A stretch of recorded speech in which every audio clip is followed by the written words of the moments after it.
if you were to ask NBA fans who they thought was the league MVP right now,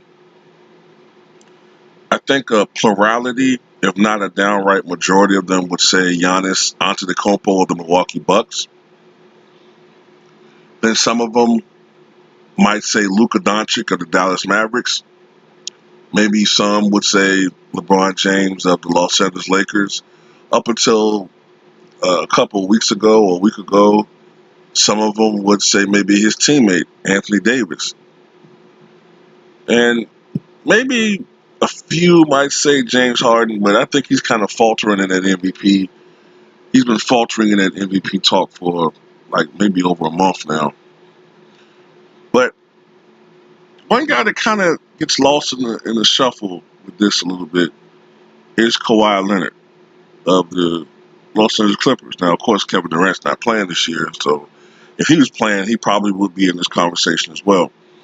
But Kawhi Leonard has been coming on strong as of late. He's been coming on strong as of late. He didn't start the season off strong. He looked uncharacteristically slow and sluggish earlier this season. You have to remember that Kawhi Leonard's knee injury aggravated, or his knee condition / injury aggravated during the playoffs. Remember, he was limping around for much of the last two series that he played against the Bucks and in particular against the Warriors. So after he secured that huge contract with Los Angeles Clippers, from what I've read, Kawhi Leonard pretty much just shut it down this past summer. Shut it down and allowed his knee to heal. But because he wasn't really playing much basketball, wasn't practicing, staying in shape, he got out of shape, which was actually a good thing for him to get his body to heal and rest and allow that knee condition to get better. But he got out of basketball shape. He got heavy. And as a result of that, during the beginning of the season, he didn't look like himself.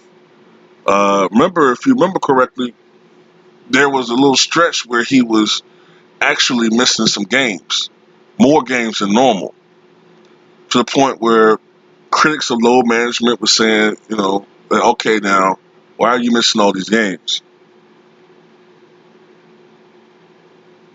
Even I did that because I thought that the knee injury had healed.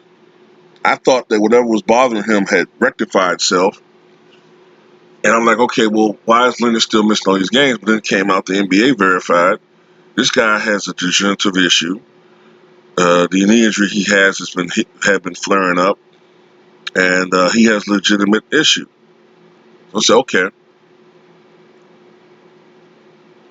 So the weight that he had gained was actually aggravating the condition that he had.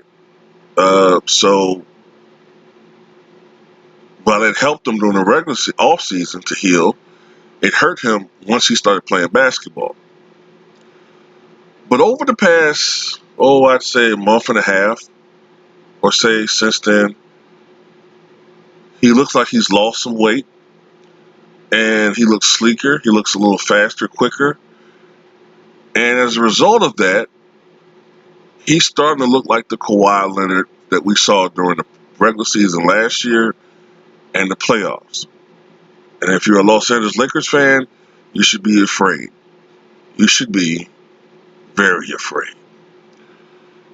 Over the past 6 games, Kawhi Leonard is averaging 36 points per game, 6.5 rebounds, 2.8 steals, which leads the NBA during that 6-game stretch, and over 4 assists per game. Shooting 53% from the floor, 36% from 3, and 88% from the foul line.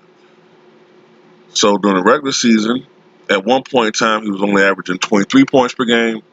Now it's up to 27.1, which would be a career high if he keeps up that pace. He's shooting 47% from the floor, which is up from 43% earlier on. He was shooting only 28% from 3 at one point in time. Now it's all the way up to 35.5%. And he's still a great, great foul shooter. That hasn't really gone away. He's about 88, 89% from the year. But the thing about it, he's getting healthier. And you can also see that from his free throw attempts.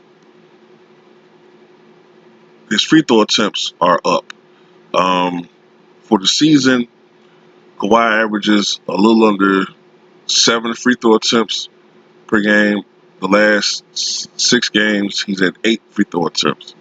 So he feels a lot better physically, and his quickness is going up. And um, you know, the Lakers play the Clippers on January 28th, which I think is next Tuesday. And I noticed that Kawhi Leonard is more fixated on LeBron than maybe LeBron is on Kawhi. You know, LeBron sees Kawhi, you know what I'm saying? But LeBron, I don't think has that personal vendetta in his head or whatever reason that Kawhi has toward LeBron. It kind of reminds me of a truly, truly old school, rivalry between two old time boxers, Gene Tunney and Jack Dempsey. For much of the 1920s, Jack Dempsey was arguably the biggest star in sports. I mean, you could say Babe Ruth was the biggest star, and perhaps he was. But boxing at that time was probably the biggest sport in America, at least for a while. I would say baseball started becoming the biggest sport maybe during the 30s through the 1970s. I would say baseball was the biggest sport, but I would argue that during the roaring 20s it was boxing.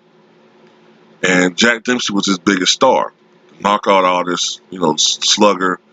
He even got to the point where he was in some movies, silent movies at the time. Gene Tunney was a contender. Now, Gene Tunney came about in the mid 1920s, and he was obsessed with beating Jack Dempsey. He wanted Jack Dempsey's throne. Jack Dempsey was seen as, unbeatable. Even though you could see that Jack Dempsey was starting to decline because of the aura that was him, the aura that he had, the reputation that he had.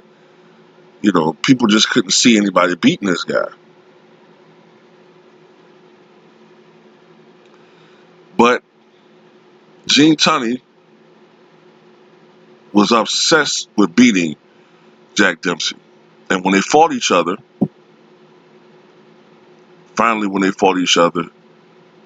people saw it for what it was. Gene Tunney was the superior boxer, and he beat Jack Dempsey. All right. Even though coming into that fight, I believe that Jack Dempsey was the favorite. I kind of see some of the same characteristics in this rivalry. I don't think LeBron is as obsessed with Kawhi as Kawhi is with LeBron. He wants what LeBron has. He wants that throne. He wants to be seen as the best player in the NBA, bar none. He doesn't really want much of a debate about it. And that's why he's coming at the top guy. And I like that attitude. Kobe Bryant had that attitude coming into the NBA. I think Ticker has mentioned this before. Instead of him going to college, Kobe wanted to go right to the pros and go up against Mike Jordan. Allen Iverson, he wanted that competition with Michael Jordan from the get-go. I remember when he was with the Sixers, AI used to light the Bulls and Mike quite a few times. I remember him having a couple of 40-point games against the Chicago Bulls. Even though Mike kind of held his own and shit. But the thing remains, most great players that are coming of age, they want to play against the best. They want to show that they're the best, or show that they're amongst the best by playing them against the best and playing superior basketball at the right time. So, like I said, it's very important for the Lakers to win this third game this season. It's very important. If the Clippers win this game, then psychologically, I think the Lakers are just fucking dead mentally. And I don't think they'll be able to beat the Clippers in a series. Now, sometimes these seasonal rivalries don't mean as much, but then sometimes they do. You know, um, I'll just say this. You know, the last 5 games that Kawhi Leonard has played against LeBron James, he's 5-0, averaging 31.2 points, 7.6 rebounds, 5 assists, and 1.8 steals. I think it is. So there's that. You know, Kawhi is coming, and Lakers Nation needs to be on notice.